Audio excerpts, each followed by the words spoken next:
আসসালামু আলাইকুম প্রিয় ভাইয়েরা, কেমন আছেন? ভালো আছেন? আমি আপনাদের খুব বাইরে আছি বা আমারও তো যাক, ইনশাল্লাহ চলে আসলাম আরেকটা গাড়ি নিয়ে আপনাদের সামনে। হুন্ডাই তুসান 6 সিলিন্ডার গাড়িটা, এই যে দেখেন, ঠিক আছে। 6 সিলিন্ডার ইঞ্জিনটা পেট্রোলের গাড়িটা। কন্টিনিউর ভিতরের সাইডটা একবারে উকাল হয়ে রয়েছে, বাইরেটা উকাল আছে। তো যাক ইনশাল্লাহ গাড়িটা 2013 মডেল, বডিটা উকাল আছে।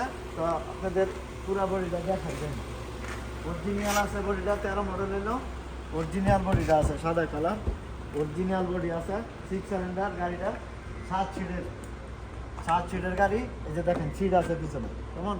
তো গাড়িটা আমাদের বাংলাদেশি ভাইয়ের হাতের গাড়ি। এই যে এটা অটোমেটিক কাজ করে, এই যে দেখেন, ঠিক আছে। তো যাক মার্শাল্লাহ, গাড়িটা দাম ভাইয়ে 25 হইলে বিক্রি করে দিব বলছে। 7 সিটের গাড়ি 25,000 হলে বিক্রি করে দিব, কেমন। তো গাড়িটা পাইবেন আপনাদের খোকন ভাই শোরুমে আইলে। তো এই গাড়িটা আমাদের প্রবাসী বাংলাদেশি, ঠিক আছে। তো আমার দিনে 4টাতে রাত্রে 12 পর্যন্ত খোলা থাকে, এর ভিতরে আইলে পেয়ে যাবেন ইনশাল্লাহ। তো ভালো থাকবেন, ভালো রাখবেন। আসসালামু আলাইকুম, কাম টু শিবা আমার।